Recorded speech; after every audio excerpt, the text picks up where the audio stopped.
This is The Real Chat, where we discuss the real. From relationships to love. To all around companionship. I'm LL. And I am Sunny. Let's get to chatting. Because then they should also, that stage or those stages should be the most involved, right, and the more steps. Mm-hmm. Because until you get the opportunity, or better yet, you take the opportunity, right, to learn each other, right, and to understand each other, and right, to respect each other, and for your love to grow. Mm-hmm. And in that phase of developing the relationship, mm-hmm, I just don't, for me, and I know things are probably different now, but in my time, in my day, mm-hmm, and I'm not saying that it's been that long ago, but yes, we started those relationships earlier.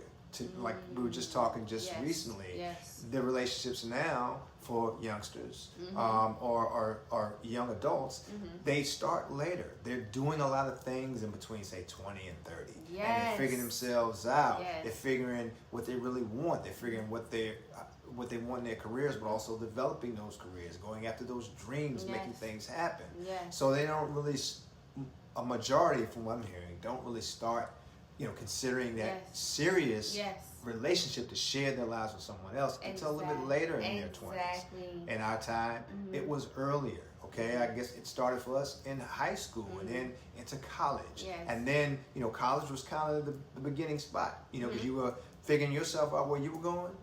But then you get into, say, you graduate college, mm-hmm, and you're starting your life. Back yes, then, we were starting the life. And yes, a lot of us didn't know really where we were going. Yeah. But we were starting the life, so we were looking at a lot of us. I'm not saying mm-hmm, everybody. Mm-hmm. Let's just say 50-50. Mm-hmm.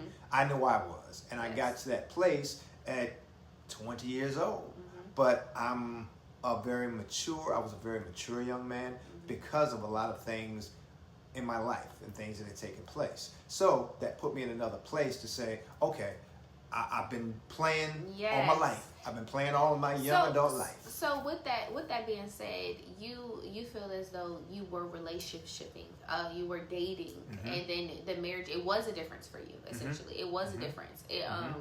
You didn't put it didn't sound like you put everything, you found the right woman, then you put everything in. Yeah, well that's really my point. Mm-hmm. The first day, you don't lay everything on the table. Right. Okay? Not the first week, mm-hmm, not the first 6 months, mm-hmm, but within that time, mm-hmm, you're putting things out there. Because again, you gotta assess, mm-hmm, are you a couple? Are you yes, developing a coupling, a coupleship, yes, whatever you want to call it? And once you decide that is mm-hmm, what it is. So do you recommend people date over a year before they get married? Over a year? I'm like, over years. Yeah, so you think they should date for a couple years before they even get married? Couple, in my experience, I say 4 or 5.